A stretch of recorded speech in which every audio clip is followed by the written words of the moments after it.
Hay un músculo en tu cuerpo que lleva toda tu vida trabajando en silencio, sin que jamás lo hayas notado, sin que ningún médico te lo haya mencionado, sin que ningún programa de ejercicio lo haya nombrado. No es el músculo que ves cuando te miras las piernas.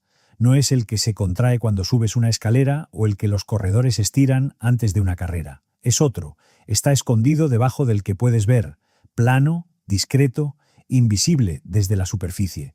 Y resulta que este músculo olvidado puede hacer algo que ningún científico esperaba: reparar, desde una silla, parte del daño metabólico que provoca el hecho de estar sentado durante horas. Para entender por qué eso es extraordinario, primero hay que entender el problema. Durante décadas los médicos pensaron que el sedentarismo era simplemente la ausencia de movimiento, que si no hacías ejercicio, tu cuerpo estaba en pausa, en reposo, esperando. Esa imagen era cómoda, también era incorrecta. A principios de los años 2000, un grupo de investigadores comenzó a descubrir algo perturbador. Estar sentado no es un estado neutro, no es simplemente no moverse. Es un estado fisiológico activo, con consecuencias bioquímicas reales y medibles que ocurren en tu sangre mientras permaneces inmóvil en la silla. La diferencia entre estar tumbado y estar sentado es pequeña, pero la diferencia entre estar sentado y estar de pie o caminando es enorme, y no de la manera en que la mayoría de la gente imagina. El hallazgo central era este: una enzima llamada lipoproteína lipasa, que vive en las paredes de los capilares sanguíneos y cuya función es descomponer los triglicéridos que circulan en la sangre después de cada comida. Se desplomaba en un 90% durante el sedentarismo prolongado. 90%, casi desaparecía, y cuando esa enzima desaparece, los triglicéridos no se eliminan. Se acumulan, la sangre se vuelve densa en grasa, las arterias lo pagan con el tiempo. Lo más inquietante no era la magnitud del efecto, era su independencia. Los investigadores comprobaron que este colapso enzimático ocurría incluso en personas que hacían ejercicio intenso cada mañana. El corredor que salía a las 7 de la mañana a correr 10 kilómetros por el Parque del Retiro y luego se sentaba 8 horas frente a una pantalla, tenía, durante esas 8 horas, los mismos niveles suprimidos de lipoproteína lipasa que alguien completamente sedentario. El ejercicio matutino no protegía el resto del día, la carrera no compensaba la silla. El daño de estar sentado no podía deshacerse corriendo más. Eso cambió la conversación científica por completo, porque el mensaje que el mundo de la salud llevaba décadas repitiendo, que lo importante era hacer ejercicio, que con 30 minutos diarios de actividad moderada era suficiente, resultaba ser incompleto. No era falso, era insuficiente. El ejercicio importa, pero no cura lo que el sedentarismo produce hora a hora mientras permaneces inmóvil. La solución que el campo científico propuso fue lógica: interrumpir el sedentarismo, levantarse cada cierto tiempo, caminar unos minutos, romper el bloque de inmovilidad con pequeñas dosis de movimiento. Era un consejo razonable, respaldado por evidencia y prácticamente imposible de seguir para millones de personas. Para el jubilado en Sevilla con dolor crónico de rodilla, para el paciente postoperatorio en un hospital de Barcelona, para la persona en silla de ruedas en cualquier ciudad del país. Para todos ellos, el consejo de levantarse y caminar era científicamente correcto y humanamente inalcanzable. Y aquí es donde la historia se pone verdaderamente interesante, porque el mismo investigador que había pasado años documentando el daño del sedentarismo, el mismo científico que había demostrado el colapso de la lipoproteína lipasa, siguió buscando. No se conformó con haber identificado el problema, quería encontrar algo más, y en 2022 encontró algo que nadie esperaba: no en los músculos grandes, no en el sistema cardiovascular, no en el ejercicio aeróbico ni en el entrenamiento de fuerza. Lo encontró en tu pantorrilla, en un músculo que probablemente nunca has pensado en tu vida. Y lo que encontró en ese músculo cambió todo lo que creíamos saber sobre el sedentarismo, el metabolismo y lo que el cuerpo humano puede hacer desde una silla. Imagina que eres ingeniero y llevas años estudiando por qué un puente se deteriora. Publicas los resultados, demuestras el mecanismo exacto del daño. El mundo científico te cita, te reconoce, acepta tus conclusiones, y entonces, 15 años después, eres tú mismo quien descubre que había una solución escondida en el propio puente todo el tiempo. Eso es exactamente lo que le ocurrió a este investigador, y la solución estaba en un músculo que la anatomía lleva siglos ignorando. Tu pantorrilla, vista desde fuera, parece un solo sistema. Ves una masa muscular que se contrae cuando caminas, que se endurece cuando subes de puntillas, y que los ciclistas del Tour de Francia exhiben como si fuera una escultura. Pero dentro de esa pantorrilla conviven dos músculos con personalidades radicalmente distintas, casi opuestas, como si la evolución hubiera decidido meter a un velocista y a un monje en el mismo espacio. El músculo visible, el que da forma a la parte posterior de la pierna, se llama gastrocnemio. Es explosivo, poderoso, diseñado para el esfuerzo intenso y breve. Cuando saltas, cuando arrancas a correr, cuando empujas el pedal con fuerza, el gastrocnemio es el que responde. Sus fibras son predominantemente rápidas, capaces de generar mucha fuerza en poco tiempo. Pero hay un precio. Esas fibras queman glucosa de manera anaeróbica, producen ácido láctico como residuo y se fatigan en minutos. El gastrocnemio es brillante en los momentos de urgencia. La no puede sostener el esfuerzo durante horas, no fue diseñado para eso. Debajo de él, plano, amplio, completamente invisible desde la superficie, vive el sóleo. Y el sóleo es otra cosa completamente distinta. Aproximadamente el 80% de sus fibras son de contracción lenta, una proporción que está entre las más altas de cualquier músculo del cuerpo humano. Las fibras lentas no producen ácido láctico a intensidades bajas, funcionan con metabolismo oxidativo, queman glucosa y ácidos grasos a través de la mitocondria, producen energía de manera limpia y continua, y no conocen la fatiga cuando operan dentro de su rango natural. El sóleo no es un velocista, es un monje benedictino. Puede trabajar en silencio sin quejarse durante horas, y ha estado haciéndolo toda tu vida. Cada vez que estás de pie, el sóleo se contrae suavemente para evitar que tu cuerpo caiga hacia adelante. El centro de masa del cuerpo humano en posición vertical cae ligeramente por delante del tobillo, y sin una corrección constante, te inclinarías y caerías. El sóleo aplica una tensión posterior continua sobre la tibia a través del tendón de Aquiles, mantiene la vertical, sostiene el equilibrio. Lo hace sin que lo sientas, lo hace sin que lo pienses.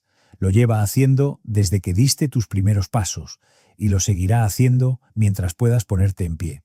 Todo ese tiempo, consumiendo glucosa y ácidos grasos, procesándolos a través de sus mitocondrias, produciendo energía real y medible, sin que tu cerebro registre nada de eso como esfuerzo. Ahí está la paradoja que el investigador supo ver donde otros no miraron. El sóleo realiza trabajo metabólico significativo por debajo del umbral de percepción. La sangre lo registra, la química lo refleja, la persona no lo siente, y si no lo sientes, nunca se te ocurre que está ocurriendo algo importante. La pregunta que cambió todo fue esta: si el sóleo hace ese trabajo metabólico cuando estás de pie, ¿qué pasa si lo activas cuando estás sentado? No necesitas estar de pie para contraer un músculo, necesitas contraerlo. Y el sóleo no distingue entre una contracción que ocurre mientras soportas tu peso de pie y una contracción que ocurres mientras estás sentado en una silla. Lo que detecta es la señal de contracción y responde con la única respuesta que conoce: metabolismo oxidativo sostenido. El movimiento es ridículamente simple. Estás sentado. Te levantas el talón del suelo mientras mantienes la punta del pie apoyada, usando el peso de la propia pierna como resistencia. Subes, aguantas un instante, bajas, repites. El movimiento es tan pequeño y tan silencioso que la persona sentada a tu lado probablemente no lo note. Visualmente, casi no ocurre nada.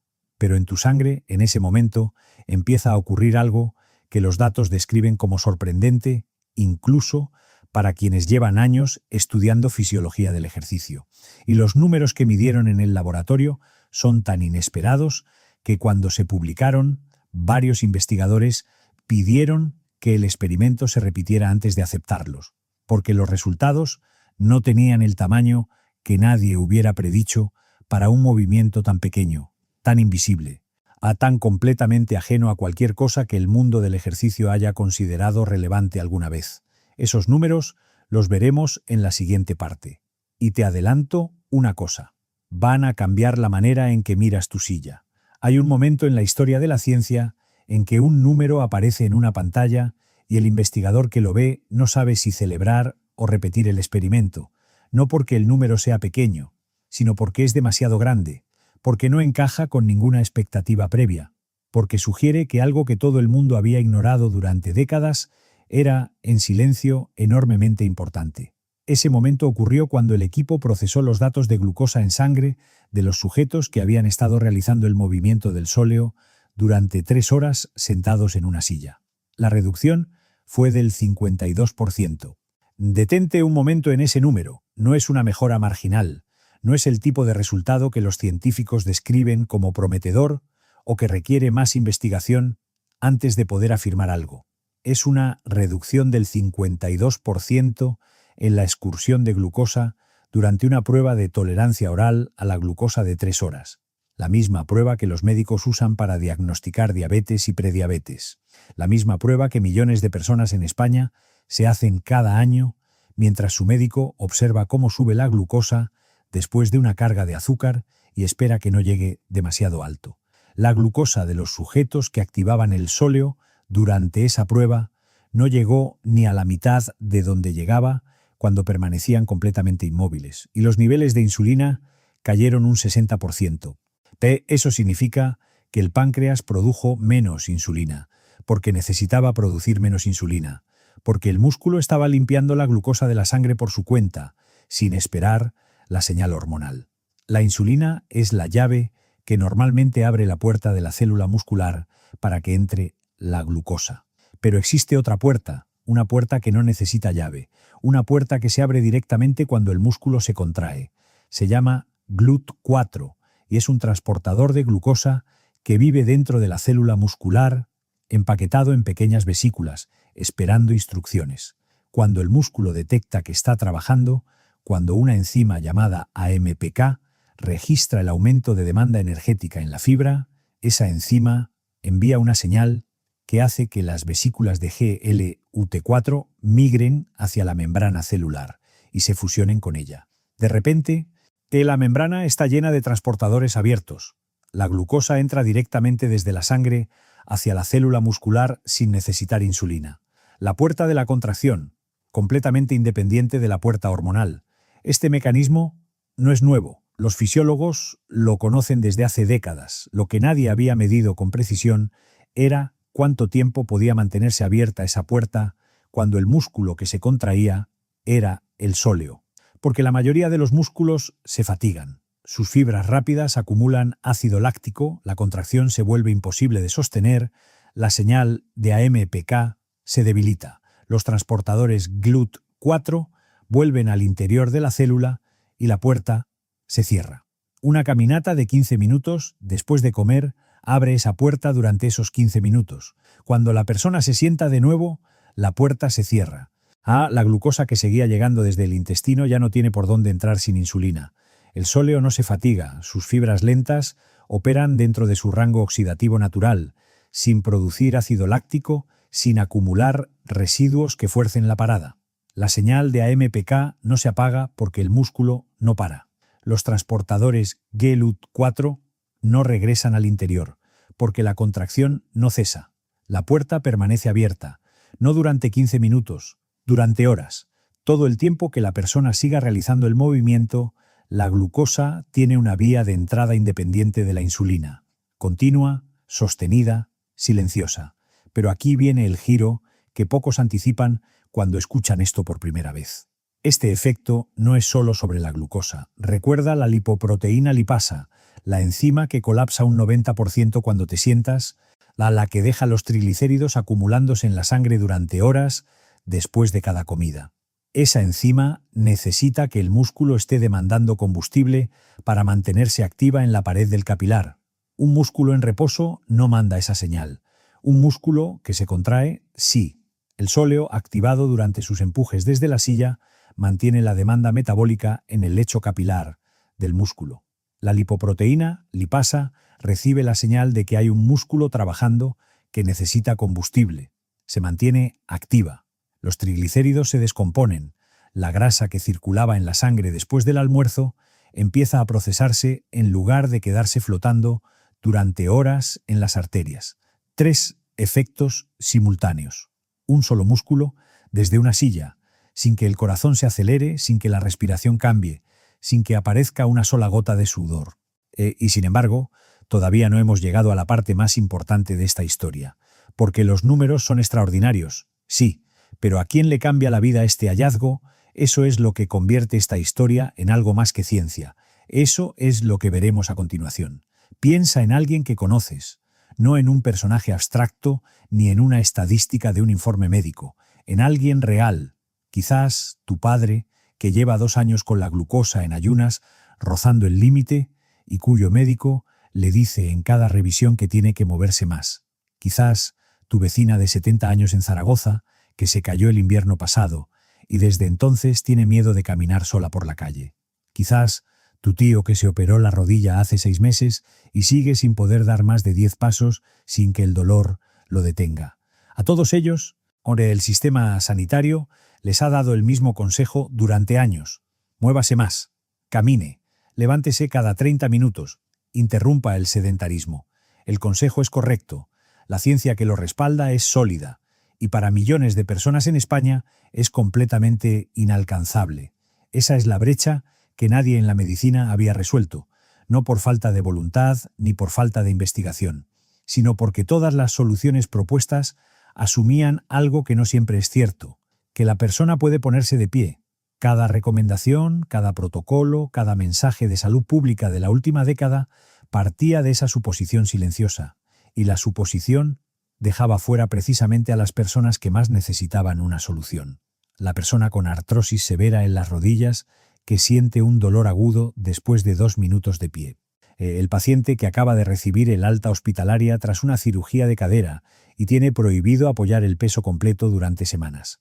La persona con neuropatía periférica que ha perdido sensibilidad en los pies y cuyo médico le ha pedido que evite impactos. El adulto mayor con problemas de equilibrio que ha reducido todo su movimiento a los desplazamientos estrictamente necesarios dentro de casa porque el miedo a caer otra vez es más fuerte que cualquier recomendación médica.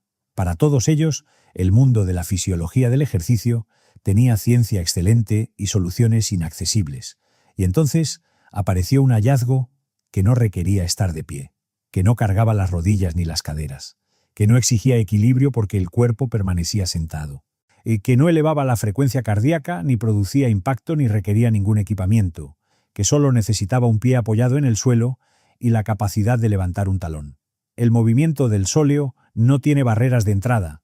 Una persona en silla de ruedas puede realizarlo si tiene movilidad en el tobillo. Una persona encamada durante días puede realizarlo en cuanto puede sentar los pies en el suelo. Una persona con dolor crónico de rodilla puede realizarlo porque el movimiento no cruza la articulación de la rodilla con ninguna carga. El tobillo trabaja, el sóleo se contrae, la vía metabólica se activa, la química de la sangre responde. El músculo no sabe si la persona puede caminar o no, solo sabe si se está contrayendo.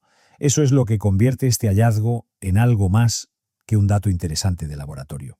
Que es una herramienta clínica para las personas que el sistema había estado aconsejando sin poder ayudar realmente. Y aquí está el giro que muy poca gente anticipa cuando escucha esto por primera vez. No es solo para personas con movilidad limitada. La persona sana que trabaja 8 horas sentada frente a una pantalla en una oficina de Madrid también tiene suprimida su lipoproteína lipasa durante esas 8 horas. También tiene los triglicéridos acumulándose en su sangre después del almuerzo. También tiene la glucosa gestionada casi exclusivamente por insulina durante la tarde, mientras el sóleo permanece completamente inactivo bajo el escritorio.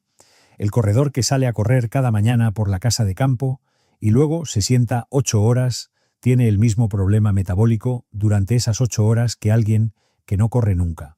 El sóleo no distingue entre el atleta y el sedentario. Tampoco distingue entre el joven y el mayor.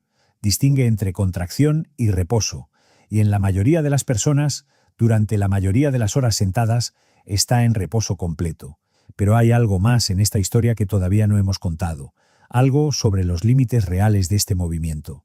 Sobre lo que el sóleo puede hacer y sobre lo que, honestamente, no puede.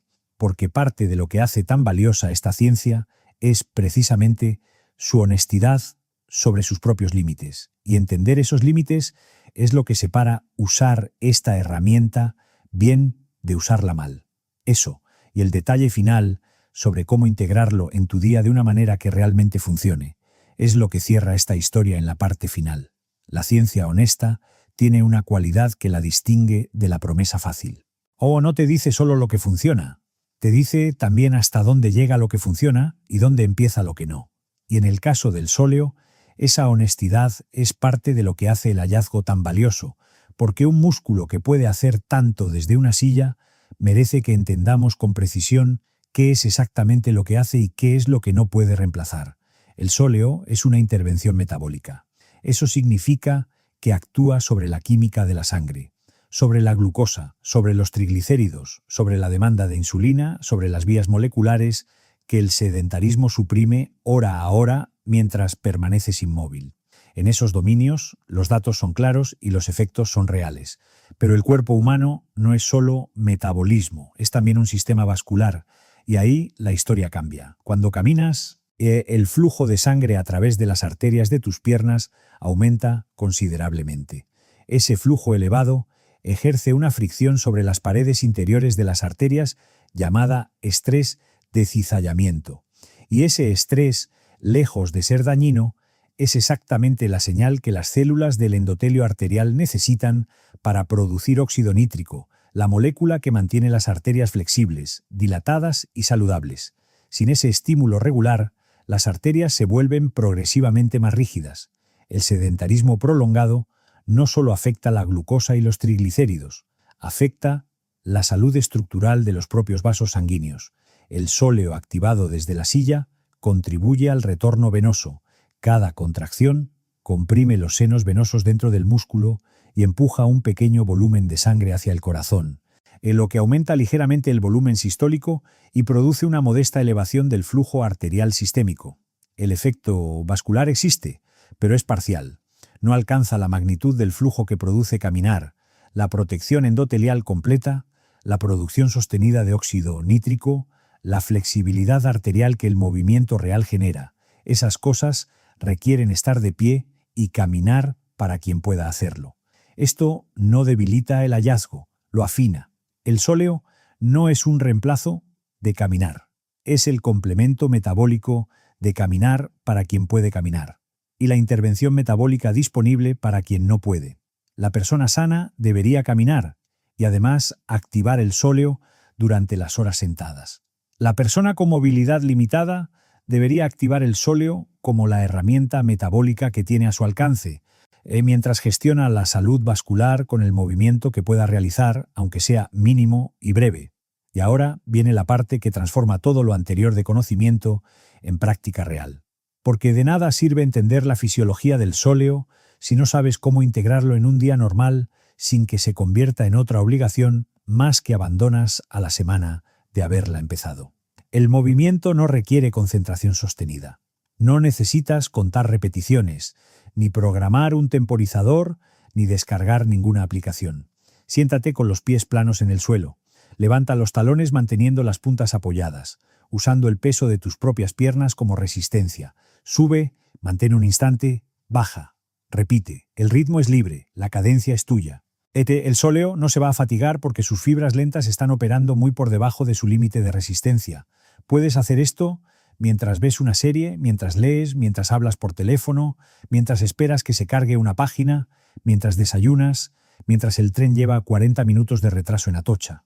Pero hay un detalle sobre el tiempo que es crucial entender para no llevarse una impresión equivocada.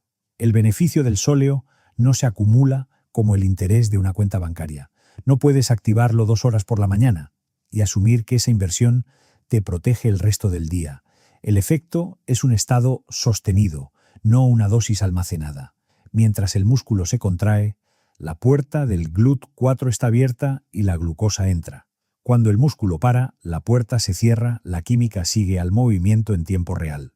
Eso significa que la estrategia no es hacer una sesión larga de sóleo, es mantener el hábito disperso a lo largo de las horas que pasas sentado, convirtiendo la silla de un lugar de supresión metabólica en un lugar de actividad metabólica continua. Piensa en lo que eso significa realmente.